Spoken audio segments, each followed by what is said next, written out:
제가 다음 주에 창세기 방주를 한 번 더 할 예정입니다. 오늘은 부활주일이기 때문에 우리 부활주일 메시지를 준비해 보았습니다. 고린도전서 15장에 있는 말씀, 짧은 말씀인데 같이 한번 읽어볼게요. 15장 20절 시작. 그러나 이제 그리스도께서 죽은 자 가운데서 다시 살아나사 잠자는 자들의 첫 열매가 되셨도다. 사망이 한 사람으로 말미암았으니 죽은 자의 부활도 한 사람으로 말미암는도다. 아담 안에서 모든 사람이 죽은 것 같이 그리스도 안에서 모든 사람이 삶을 얻으리라. 아멘.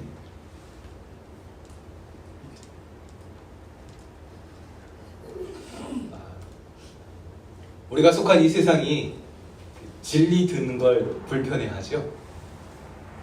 제가 엊그제 운전하고 있는데 그 코너에서 어떤 분이 조용히 아주 얌전히 팻말을 하나 이렇게 들고 있으셨어요. 보니까 Jesus died for your sins. 예수님께서 당신의 죄를 위해 죽으셨습니다. 이렇게 영어로 딱 써 있었는데 목사인 제 눈에는 번쩍하고 들어왔는데 이렇게 보니까 지나가는 그 누구도 그 메시지에 집중하지 않는 것처럼 보였습니다. 오늘이 부활주일인데 제 기분 탓일까요? 예전에는 부활주일이면 마켓에서도 뭔가 좀 있었는데 점점 더 부활주일보다는 발렌타인데이가, 성탄절보다는 할로윈데이가 더 이렇게 주류로 등장하는 것 같습니다. 현대사회에서 이 부활에 대해서 이야기하는 것이 어려워져 가고 있습니다. 이미 이 세상의 법이 교회의 메시지를 컨트롤하기 시작했죠. 하나님께서 하지 마세요 했던 것에 대해서 이거 하면 안 된다, 죽는다 하셨는데도 세상의 법이 개입하면서 교회가 잘못되었다고 가르치지 못하게 간섭하기 시작했죠. 어쩌면 가까운 미래에, 아주 가까운 미래에 교회에서 부활이나 천국에 대해서 말하는 것도 금지하지 않을까, 잡혀갈지도 모르겠다, 그런 생각을 해봅니다. 그런데 최근 들어 이런 일이 우리에게 많이 생기고 있다고 생각하지만 사실 꼭 그런 것은 아닙니다. 이미 오래전에도 죄라든지 회개, 또 부활, 천국 이런 메시지를 하기 시작하면 사람들이 듣기 싫어했었습니다. 심지어 교회 안에서도 이런 경향이 있었습니다. 사도 바울이 자신이 사역했던 고린도 교회에 오늘 이 편지를 보낸 거예요. 이 편지가 고린도 성에 사는 불신자들에게 쓴 내용이 아니에요. 이 편지가 거의 2년 가까이 특별하게 사도 바울이 비교적 오래 머물면서 자세히 가르쳤던 고린도 교회의 제자들에게 보낸 편지라는 사실입니다. 그런데 이 편지의 내용이 오늘을 살고 있는 우리들을 깜짝 놀라게 합니다. 아주 깜짝 놀라게 합니다. 12절 말씀을 한번 볼게요. 12절 말씀을 보시면 바울이 깜짝 놀라서 교인들에게 편지하고 있는데 다 같이 한번 읽어보겠습니다. 시작. 그리스도께서 죽은 자 가운데서 다시 살아나셨다 전파되었거늘 너희 중에서 어떤 사람들은 어찌하여 죽은 자 가운데서 부활이 없다 하느냐, 이렇게 쓰고 있습니다. 도대체 어찌하여 부활이 없다 하느냐? 제가 예상한 대로 아무도 놀라시지 않으셨는데 바울은 정말 놀래가지고 지금 이 편지를 쓰는 거예요. 이 편지가 불신자한테 하는 내용이 아니라 그 교회에서 열심히 활동하고 있는 사람들에게 전달한 내용이기 때문에 우리가 놀래야 하는 것입니다. 이 말씀을 보세요. 이게 지금 뭘 이야기하고 있어요? 교인들이 무려 부활을 믿지 않는다. 굉장히 심각한 꾸중입니다. 무려 부활이 없다 하는 거예요. 우리 주변의 세상이 예수님의 부활이 없다, 부활을 받아들이지 않는다, 이런 말은 우리가 받아들일 수 있을지 모르겠습니다. 그러나 이 메시지가 불신자가 아니라 교인 중에서, 믿는 자라고 하는 사람들 중에서 그리스도께서 부활하셨다라는 것을 믿지 않고 있다. 이거는 굉장히 심각한 문제입니다. 여러분들은 어떻게 생각하십니까? 우리의 교회들이 이 부활에 대하여 어떻게 받아들이고 있는 것 같습니까? 오늘 부활절이 되니까 이 교회에도 보니까 굉장히 많은 사람들이 왔어요. 여기 주차장이 꽉 찼고, 오늘 또 뭐 계란 숨기는 걸 한다 그래서 굉장히 늦게 끝났습니다. 많은 미국인들이 이 부활절이면 교회에 북적북적 찾아오죠. 1년에 한 번은 꼭 가잖아요.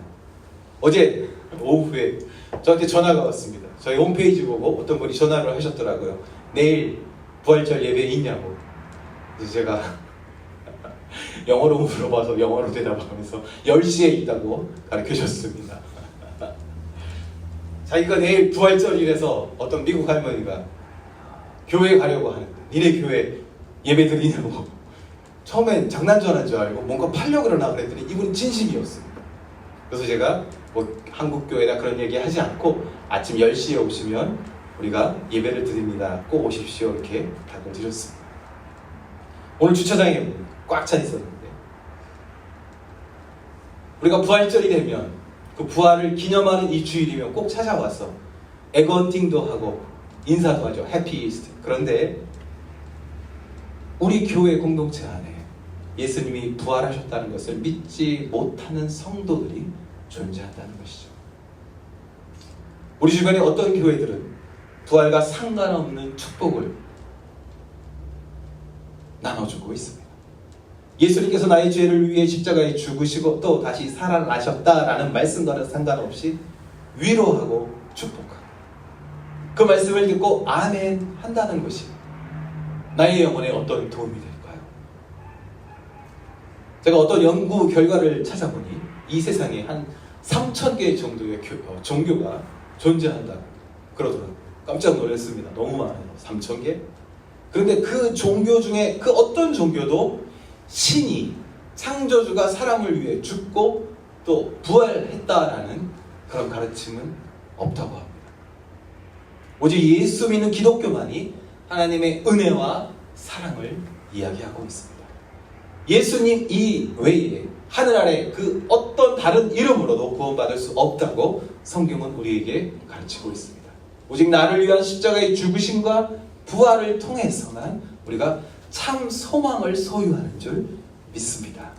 그런데 슬프게도 고린도 교회에 예수님을 믿지 못하는 성도님들이 있었어요.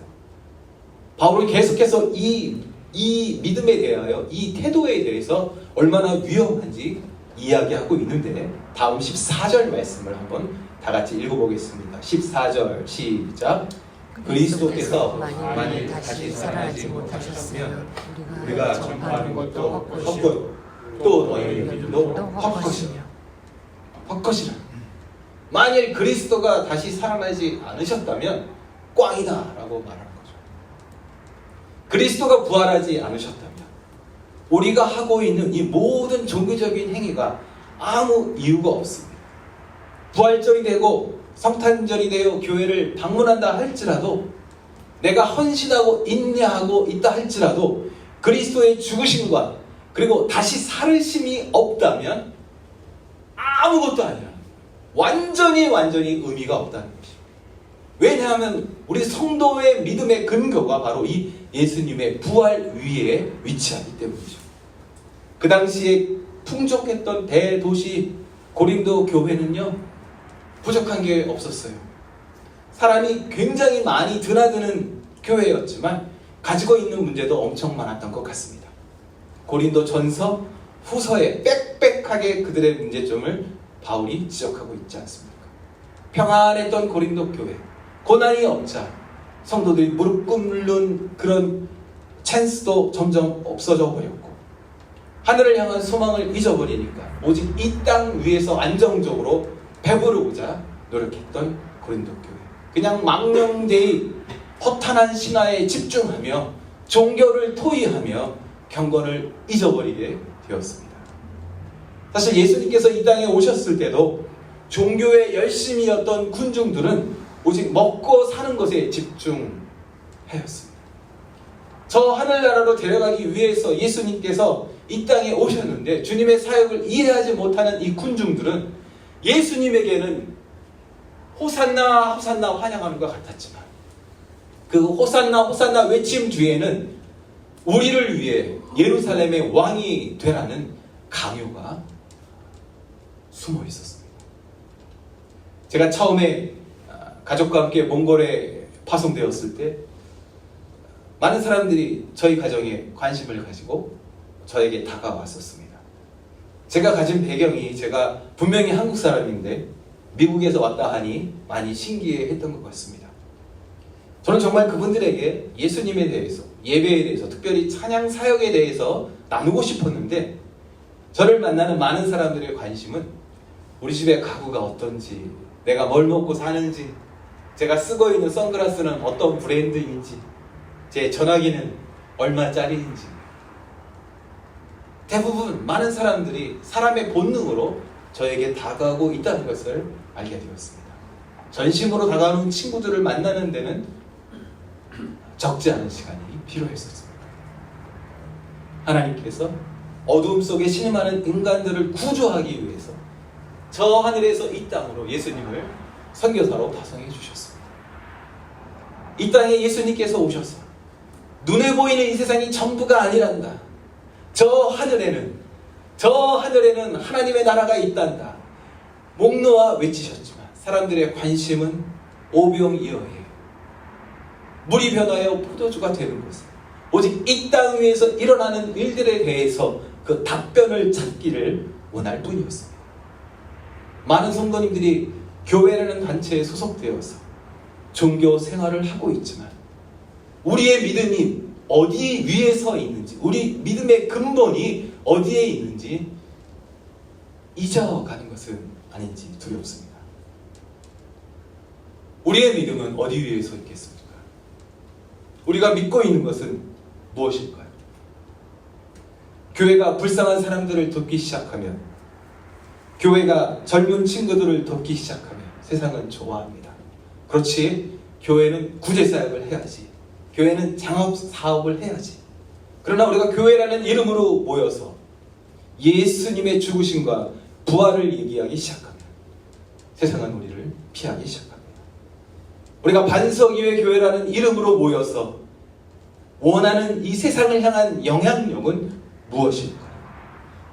교회의 가장 중요한 사역은 바로 이 우리를 위하여 죽으신 예수님께서 다시 살아나셨다라는 이 사실을 전파하는 것이 우리의 근본일 것입니다. 사탄은 교회가 이 부활의 진리를 선포하는 것을 극도로 싫어합니다. 그냥 구제사역하고 장학사역해. 그러면 세상이 너희를 칭찬할 거야. 그러나 교회가 이 예수님에 대하여, 특별히 죽으심과 부활에 대하여 이야기하기 시작하면 분란을 가져오기 시작합니다. 우리 반석이의 교회와 성도님들의 삶이 예수가 부활하셨다, 그렇게 증거하는 삶이 되시기를 축복합니다. 한 가지 더 살펴보겠습니다. 다음 슬라이드 보십시오. 같이 읽으면서 어떤 말씀이 반복되고 있는지 한번 살펴보겠습니다. 13절 시작. 만일 죽은 자의 부활이 없으면 그리스도도 다시 살아나지 못하셨으리라. 또 우리가 하나님의 거짓 증인으로 발견되리니 우리가 하나님이 그리스도를 다시 살리셨다고 증언하였음이라. 만일 죽은 자가 다시 살아나는 일이 없으면 하나님이 그리스도를 다시 살리지 아니하셨느니라. 만일 죽은 자가 다시 살아나는 일이 없으면 그리스도도 다시 살아나는 일이 없었을 터이요. 어떤 말씀이 반복되고 있습니까? 죽은 자의 부활. 지금 여기서 말하는 이 부활이 누구의 부활을 이야기하고 있습니까? 예수님의 부활일까요? 아니면 믿는 성도의 부활을 이야기하고 있습니까? 아무도 안 놀라시겠지만 정말 놀라운 것은 여기서 말하는 부활이 성도의 부활입니다. 성도의 부활. 성도의 부활이 없다면 그리스도의 부활이 없었을 것이다 말하고 있는 것이죠. 제가 이 부활의 메시지를 부담스러워하는 교회에 대해서 비판적인 메시지를 제가 전했지만 사실 우리 주변의 대부분의 교회, 대부분의 성도님들은 예수님의 부활에 대해서 의심을 제기하지는 않습니다. 아마도 오늘 이 부활주일 우리 주변의 많은 교회들이 예수님의 부활에 대하여 증명하는 이런저런 말씀들을 분명히 정확하게 전하고 있으실 것입니다. 그런데 오늘 우리가 이 말씀 속에서 뭔가 한 가지를 발견해야 합니다. 지금 이 말씀에서 누가 살아난다고 했다고요? 누가 살아난다고요? 우리가 살아나는 거예요. 믿는 성도가 살아나는 거예요. 예수님이 살아나신 것처럼 예수 믿는 자도 반드시 살아난다라고 말씀하고 있어요. 예수님이 살아나신 것처럼 예수 믿는 자도 반드시 살아나는 줄 믿습니다. 아멘. 대다수의 크리스천들이 예수님의 부활에 대해서는 부정하지 않습니다. 그러나 여기에 큰 문제가 하나 숨어 있습니다. 바로 내가 부활한다라는 것, 내가 부활한다라는 이 사실을 잊기 때문이죠. 이 질문은 예수님의 부활을 믿는 것과는 다른 질문입니다. 우리 중 누구도, 오늘 이 자리에 있는 우리 중 누구도 예수님의 부활을 부인하는 사람은 없습니다.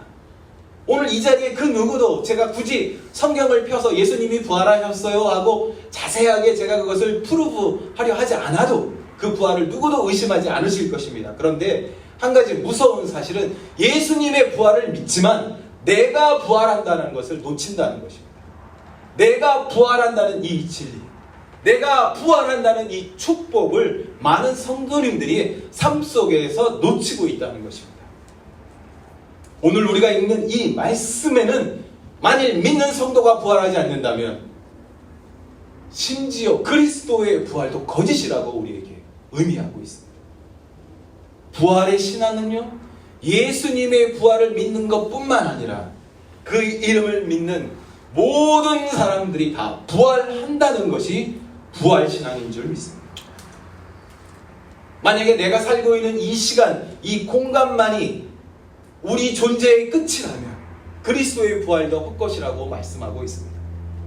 그리스도께서 부활하셨다는 것을 믿는 것과 마찬가지로 내가 죽음에서 일어난다라는 것을 믿지 못한다면 그 그리스도의 부활이 나와 상관이 없다는 것이죠.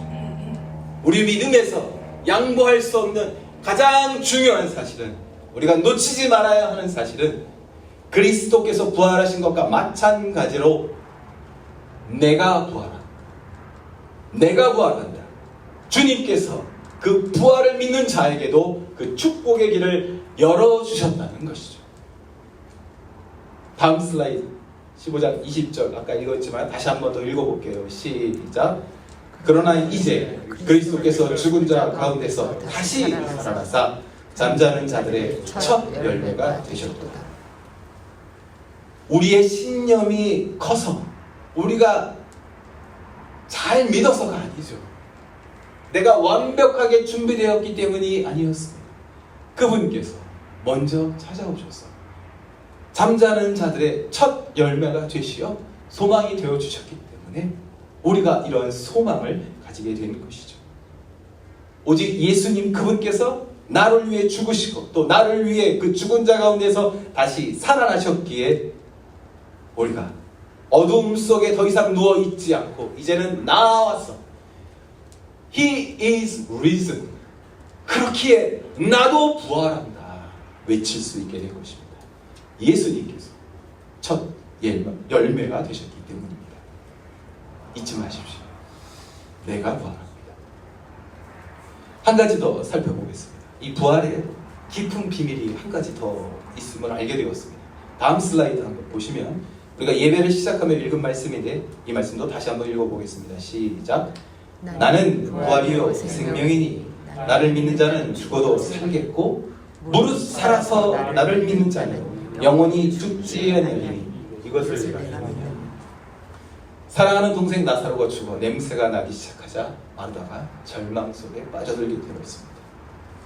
느낌에 예수님이 일부러 늦게 오는 듯 꾸물꾸물 시간을 끄시는 것 같았습니다. 그렇게 찾아오신 예수님께서 대뜸 내가 부활을 믿느냐 물으셨습니다. 마르다가 대답하죠. 네, 마지막 날에 내가 부활할 줄 믿습니다. 그런데 예수님께서 26절에 무언가 다시 물으십니다. 분명히 마르다가 네 예수님 내가 부활합니다, 마지막 날에 부활합니다 했는데 26절에 다시 말씀을 하시죠. 살아서 믿는 자는 영원히 죽지 아니하리라. 무언가 다른 부활을 이야기하고 있으십니다.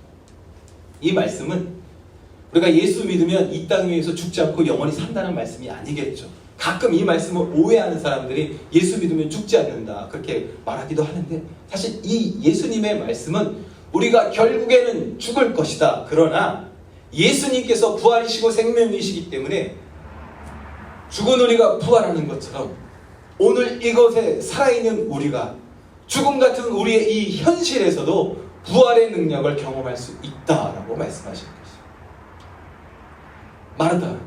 마르다는 지체되는 하나님의 그 응답 때문에 죽음 같은 그 동굴 속에 빠지게 되죠. 우리도 신앙생활하면서 꾸물거리는 듯한, 뭔가 지체되는 듯한 그 하나님의 응답 때문에 마르다가 경험한 그 위치에 빠져들기도 하죠. 어떨 때는 응답하시는 하나님 때문에 나 스스로 그 동굴 속을 찾아 들어가기도 합니다. 그러나 예수님께서 이 죽은 나사로를 살리시면서 동시에 살았지만 죽어있는 마르다를 부활시키십니다. 전능하신 하나님의 능력은 죽은 예수를 살리시고 또한 믿는 우리를 살리시듯이 마찬가지로 살았으나 마치 죽은 자처럼 누워 냄새나는 우리를 살리시는 줄 믿습니다.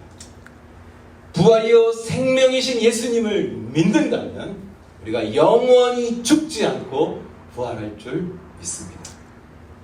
주님의 사랑하시는 형제자매 여러분, 부활이 저에게 큰 소망이 됩니다. 예수님의 부활, 나의 부활, 그리고 오늘의 부활이 우리에게 큰 소망인 줄 믿습니다. 우리의 현실과 우리의 현재 속에서도 이 부활의 능력은 넉넉히 발휘될 줄 믿습니다. 이 모든 축복이 아무도 지나가지 못해 어두워하며 답답해하며 낭망하던 그 모든 영혼들, 가로막혔던 그 모든 영혼들을 위해 그 길을 뚫으시며 그 죽음의 길을 걸어가셨던 예수님의 첫 열매 되심으로 우리가 이 소망을 얻게 된 줄 믿습니다. 먼저 가신 그분께서 오늘도 우리에게 나처럼 해봐라 하시며 우리를 초청하십니다. 그분이 부활하시며 우리가 부활한다 알려주셨고, 오늘 그 부활의 능력을 우리가 체험할 수 있다 알려주시며 해봐라 초청하십니다.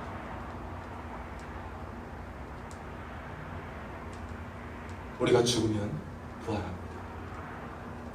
동시에 우리가 부활하기에 죽지 않습니다.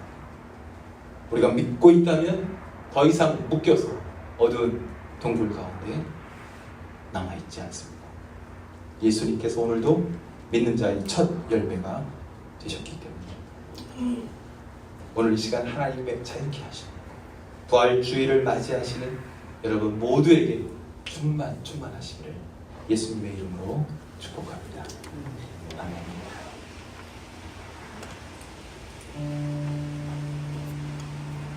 우리 이 시간 잠시 주님 앞에 다시 한번 기도해 봅시다. 내가 무엇을 잊고 있었는지, 주님께서 나에게 허락하신 그 축복이 무엇이었는지 다시 한번 주님 앞에 시간 갖기.